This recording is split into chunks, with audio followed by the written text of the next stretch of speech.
What happens when nobody can say no to you? One king laughed himself to death. Another made his dog a government minister. And one emperor?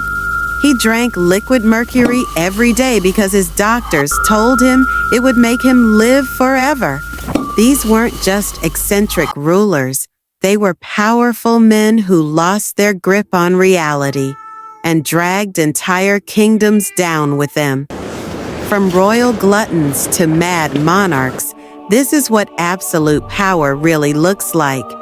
And trust me, it gets dark. When power breaks the mind, the dark madness of kings. You've probably heard the saying, power corrupts. But when someone holds absolute power, when no one can say no to them, it doesn't just corrupt, it can completely destroy a person's mind. Throughout history, there have been rulers who started off as ordinary men, but slowly lost touch with reality. Their power grew, and their sanity slipped away. And the more isolated they became, the more terrifying their behavior became, not just for their closest advisors, but for entire kingdoms. This isn't about kings with odd habits or harmless quirks. These were real men who ruled real nations, men who became so mentally unstable that people feared what they might do next. Some believed they were made of glass. Others held court trials for rats. And each story is backed by official records, letters, and first-hand accounts from those unlucky enough to serve under them. Let's explore a few of history's most unsettling monarchs, rulers whose madness wasn't just bizarre, but dangerous. James I of England, the king of filth. James I, who became king in the early 1600s, is remembered for commissioning the famous King James Bible. But behind the scenes, his most unforgettable trait had nothing to do with religion or scholarship. It was his horrifying hygiene. James refused to bathe. He believed washing made the body weaker and more prone to illness. So he just didn't, for months at a time. The result? His hair was crawling with lice. Literally, courtiers standing near him could actually hear the lice moving. During meetings, parasites would fall from his scalp onto important documents. And his breath? A foreign ambassador once described it as beyond description, so bad that face-to-face conversations were almost impossible. His teeth were rotting from years of neglect and a sugar-heavy diet. But his doctors were too scared to tell him to brush or see a dentist. Instead, they gave him strong wines and perfumes to mask the smell, which of course didn't work. Even his clothes were foul. James wore the same outfits over and over, rich silks and velvets soaked with grease, old food and sweat. The royal court had to adapt. People would stand upwind from him and breathe through their mouths to avoid the stench. But this wasn't just poor hygiene.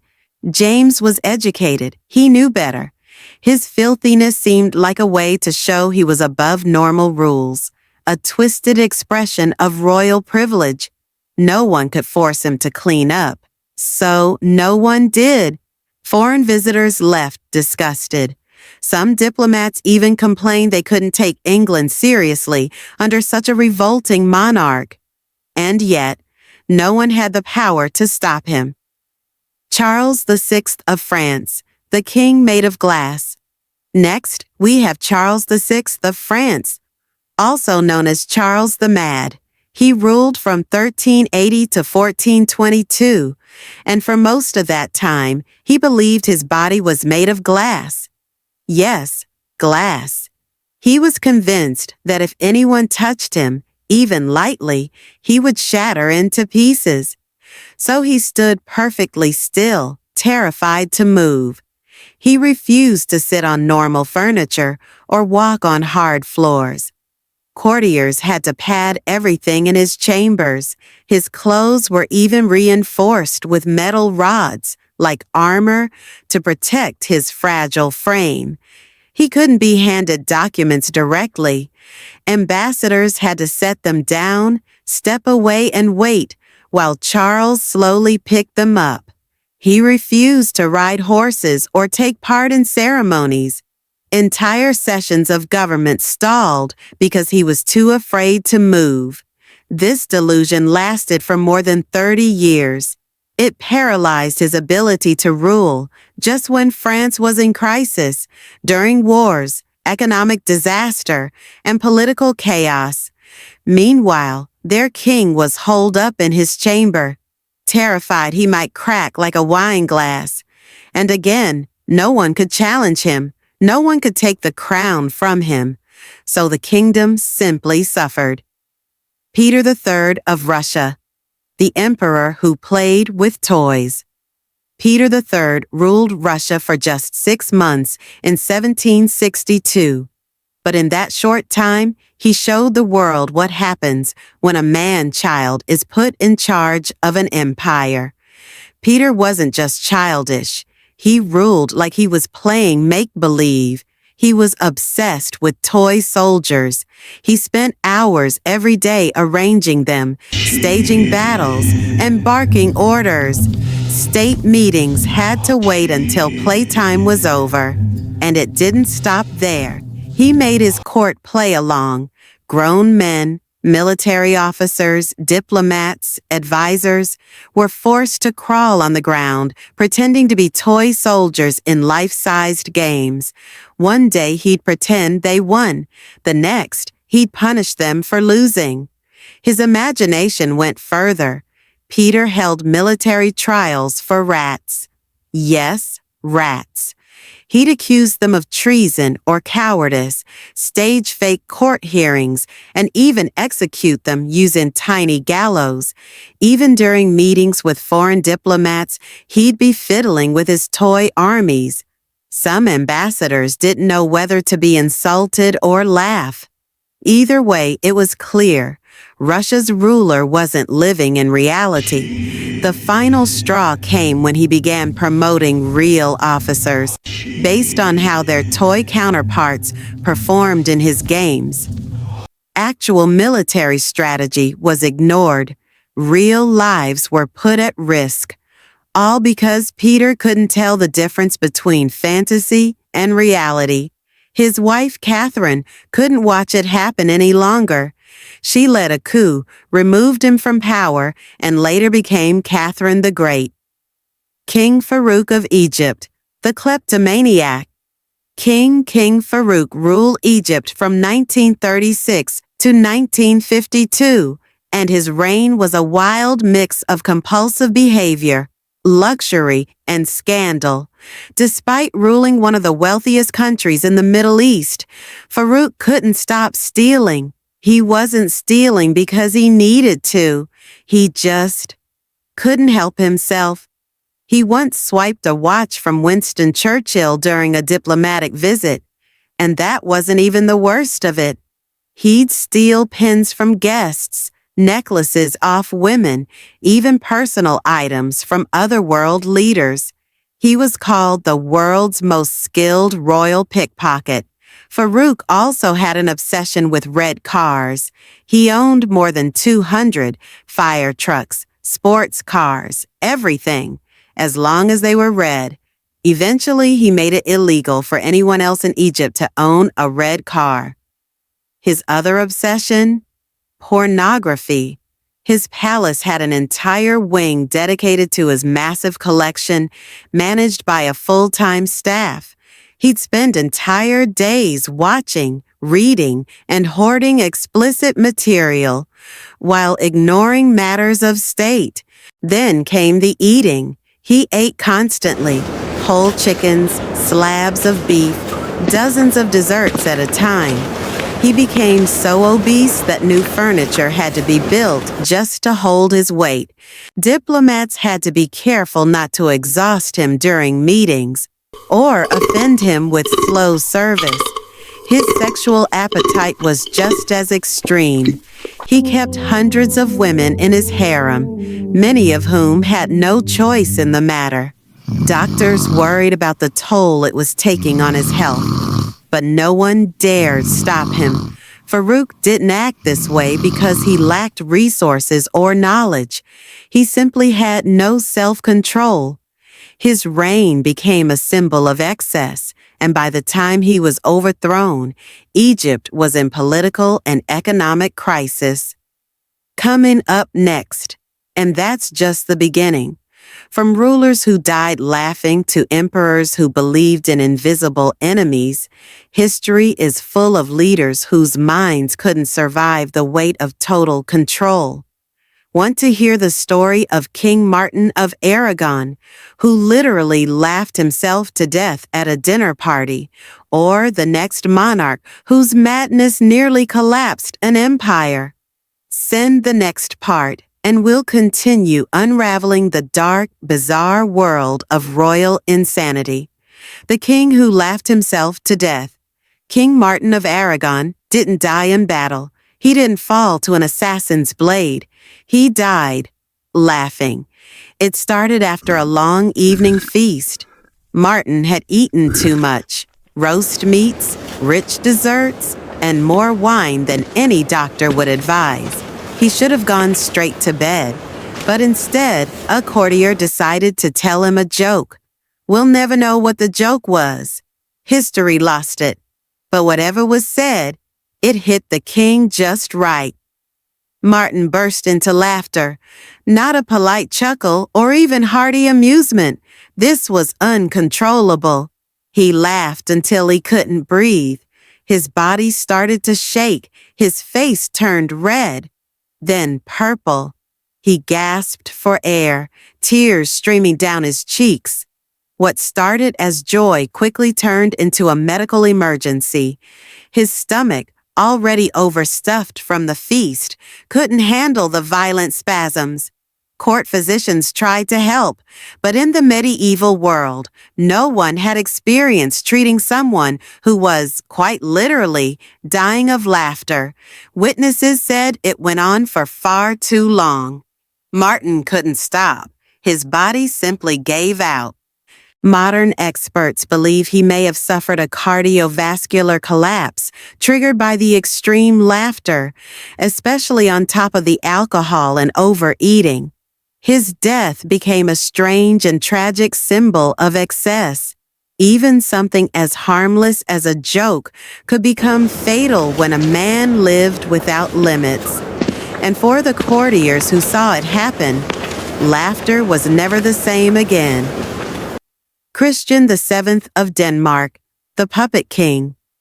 Christian VII became King of Denmark at just 17. From the beginning, something was clearly wrong. This wasn't just a spoiled royal.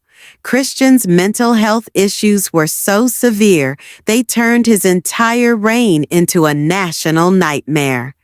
He was known to lash out violently without warning, hitting servants, advisors, even foreign dignitaries with whatever object he could grab. His rage came without reason. One moment he'd be smiling, the next, someone was bleeding. But violence wasn't his only problem. Christian became obsessed with the children's game of leapfrog, not just once or twice. He made his entire court play. Ambassadors, high-ranking ministers, visiting officials, all forced to jump over each other's backs like school children. And if they didn't play along enthusiastically, the king would fly into a rage. Even more disturbing was how seriously he took his dog. Christian gave the animal an official government title, a salary, and a seat at cabinet meetings. He even claimed to understand its barks and use them to make state decisions. When the dog died, Denmark was ordered to mourn, with a military funeral and all. But things got darker. Christian exposed himself in public. He masturbated during state ceremonies. He made sexual advances toward anyone, regardless of gender or age. Court officials tried to shield guests, but no one ever felt fully safe around him. His eating habits weren't much better. Sometimes he'd gorge himself like an animal, tearing at food with his hands, eating garbage off the floor. Other times, he'd stop eating altogether, convinced his food was poisoned. The worst part? Christian wasn't really in charge. His personal doctor, Johann Struensee, manipulated him from behind the scenes, using the king's illness to push his own political agenda while having an affair with the queen. Christian's madness didn't just affect the palace. It threw Denmark into years of political chaos, damaged international relations, and left millions unsure of what strange order might come next. Caligula, Rome's emperor of madness. When Caligula became emperor of Rome in 37 AD, people were hopeful. He was young, charming, and came from a respected bloodline. But it didn't take long for everything to fall apart. At some point, Caligula lost his grip on reality, and once he did, his reign turned into a terrifying circus of madness. His most infamous obsession? His horse, Incitatus. Caligula didn't just treat this horse like a prized pet. He gave it a marble stable, fed it oats mixed with gold flakes, and wrapped it in purple blankets, a symbol of royalty in Rome. He even gave it a jewel-studded collar and declared it a government official. And he didn't stop there. Caligula planned to make the horse a consul, one of the highest-ranking positions in the Roman Empire. He believed the horse was wiser than his own advisors and claimed it offered him political counsel. But his delusions went far beyond the stables. Caligula believed he was a god. Some days he dressed as Jupiter. Other days, he claimed to be Apollo or Venus. He demanded temples be built in his honor and forced citizens to worship him. People were made to bow before his statues or face execution. He held conversations with statues of Roman gods.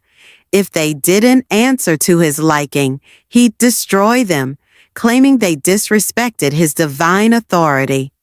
At public events, Caligula would interrupt speeches with bizarre announcements, demand worship on the spot, or order random executions, often based on visions or advice from his horse. Eventually, his own guards realized this couldn't continue. In 41 AD, they assassinated him, ending one of the most unhinged reigns in Roman history. Ludwig II of Bavaria, the king of castles and ghosts. Ludwig II wasn't violent. He didn't lash out or demand worship. But his madness was no less dangerous. Ruling Bavaria from 1864 to 1886, Ludwig slowly slipped into a fantasy world of his own creation, one built on myths, operas, and fairy tales. He poured massive sums into building Neuschwanstein Castle, a towering dreamlike structure straight out of medieval legend. It served no purpose. It wasn't defensive. It wasn't governmental. It was just a fantasy brought to life. But Ludwig didn't stop at buildings. He held dinner parties for dead kings and queens. Full meals were prepared. Place settings were arranged. He'd toast empty chairs and carry on full conversations with invisible guests. Servants were expected to play along. Eventually, he reversed his entire schedule, sleeping during the day and living at night. He dressed as mythological heroes, acted out scenes from Wagner's operas, and performed to imaginary audiences in empty castle halls. Ludwig truly believed he was part of a fantasy world. He refused to accept that the modern world existed. Politics, industry, war, none of it mattered to him. Only the stories in his head did. His fantasies drained the Bavarian treasury. Lavish castles, costumes, performances, all paid for by the public. As Bavaria struggled, their king retreated deeper into make-believe. In 1886, he was found dead in a lake, along with his psychiatrist. To this day, no one knows exactly what happened. Suicide, murder, accident? All we know is that Ludwig died as he lived, lost in a fantasy. Ibrahim the Mad, the Ottoman nightmare. Ibrahim I ruled the Ottoman Empire from 1640 to 1648, and his reign is remembered as one of the most horrifying in history. Locked away in a secluded part of the palace for most of his life, Ibrahim was released into power with no understanding of people, relationships, or reality. What followed was a nightmare of violence, obsession, and sexual cruelty. Ibrahim became fixated on obese women. He sent out agents across the empire to find the heaviest women possible, offering rewards to anyone who could bring them to his palace. His harem became a prison of terrified women, many of whom were taken from their homes against their will. Unlike past sultans, Ibrahim's relationships were not governed by custom or care. They were violent, relentless, and fatal. Some concubines didn't survive the abuse, and when he became paranoid, convinced they had been unfaithful, he committed one of the most horrifying acts in royal history. Ibrahim ordered the execution of 280 women from his harem. They were sewn into sacks, weighted with stones, and thrown into the sea. The few who survived shared stories that left the empire stunned, and the people of Constantinople lived in constant fear. No woman was safe from being kidnapped for the Sultan's pleasure. His madness wasn't just sexual. He became obsessed with fur, covering palace walls with it, claiming he couldn't bear to touch anything less soft. The expense was enormous, but again, no one could stop him. Eventually, the empire had enough. His own government removed him from power, and like many others on this list, his reign ended not with a ceremony, but with force, a necessary end to a rule marked by terror. Coming next, these are just some of the rulers whose minds didn't survive the crushing weight of total control. Each of their stories is bizarre, but more than that, they're warnings. They show us what happens when no one can say no to power gone mad. Ibrahim the Mad, a palace of horror. By the end of his reign, Sultan Ibrahim's palace had transformed into something unrecognizable, not a place of government, but a strange sensory playground built to satisfy his twisted mind. He covered walls in expensive fur because he claimed ordinary textures hurt his skin. Servants obeyed without question. No one dared challenge a ruler who murdered on a whim. Eventually, even his own advisors had enough. Ibrahim wasn't brought down by an army or a rebel uprising. He was quietly executed by his own government, men who realized that letting him live any longer would doom the Ottoman Empire. His death marked one of the few times in history when a king was killed not for politics or power, but because his madness had become too dangerous to ignore. Qin Shi Huang, the emperor who tried to cheat death. The first emperor of a unified China, Qin Shi Huang, was obsessed with one thing: immortality. He wanted to live forever, and he was willing to poison himself trying. He hired alchemists and mystics to find the secret to eternal life. They gave him potions filled with mercury and other toxic substances, claiming they'd make him a god. So the emperor drank them every day. His belief in these cures was so strong, He even held rituals to celebrate the act of swallowing poison. But the truth was horrifying. The very thing he thought would save him was slowly destroying his body and mind. His hands began to tremble. His moods became unstable. He was rotting from the inside out. Meanwhile, he was building the terracotta army, thousands of clay soldiers meant to protect him in the afterlife. Not as art, but as part of his plan to rule from beyond the grave. When he finally died from mercury poisoning, his advisors were so afraid to tell the public, they stuffed his corpse into a sealed carriage and packed it with rotting fish to hide the smell.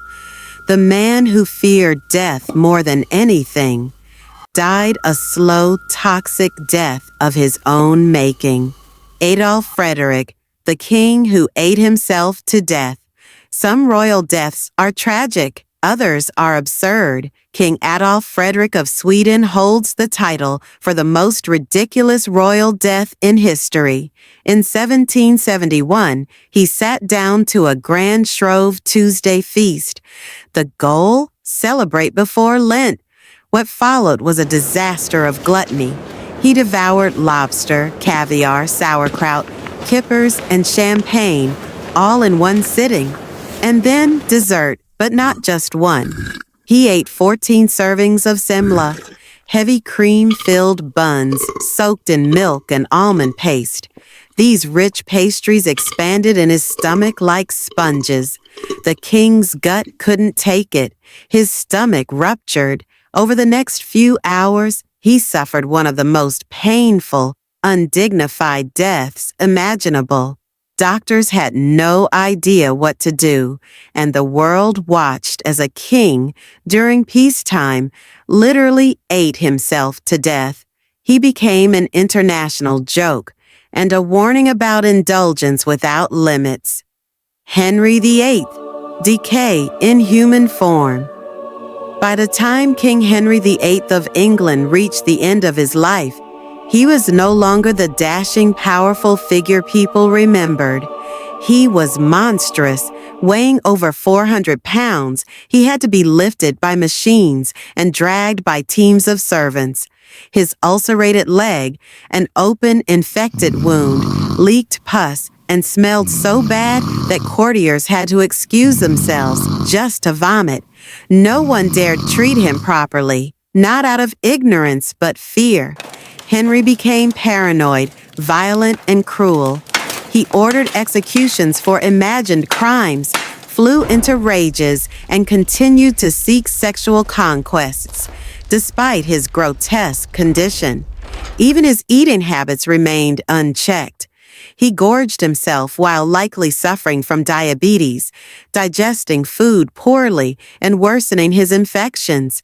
And in death, he met his final indignity. As his corpse was transported to his burial site, the gases from his decaying body built up until his coffin exploded. His liquefied remains spilled onto the church floor, and according to legend, dogs were seen licking up the royal fluids. That was the final act of King Henry VIII, a man who ruled with absolute power, destroyed by his own excesses, until even his corpse couldn't contain the consequences. The madness of kings, a terrifying pattern. These stories may sound bizarre, grotesque, even comical, but they reveal something much darker and far more human. Each of these rulers began as ordinary people, but as their power grew unchecked, so did their delusions. Surrounded by yes-men, protected from consequences, and isolated from reality, they unraveled. Some drowned in fantasy, others in violence, some in food, some in poison, some in laughter. But all were destroyed by the same force, absolute power. And the damage wasn't limited to the palace. Their people, their nations paid the price. While kings rotted in castles or threw tantrums in thrones, millions suffered in silence. Governments collapsed, economies failed, human lives were ruined, All because one person in one place had too much control and no one to say no. The tragic truth? Madness wasn't the exception. It was the result. And in every case, power didn't just corrupt. It consumed. In the end, these weren't just stories of madness. They were cautionary tales. Proof that when one person holds too much power for too long, reality starts to break. These kings and emperors didn't just lose touch with their people. They lost touch with reality itself. They ruled nations, commanded armies, and lived in palaces. But behind those golden walls, they became prisoners of their own minds. Some died from laughter, some from greed, others from delusion. But all of them remind us of one thing. Absolute power doesn't just corrupt. It isolates, it distorts, and if left unchecked, it destroys not just the ruler, but everyone beneath their crown.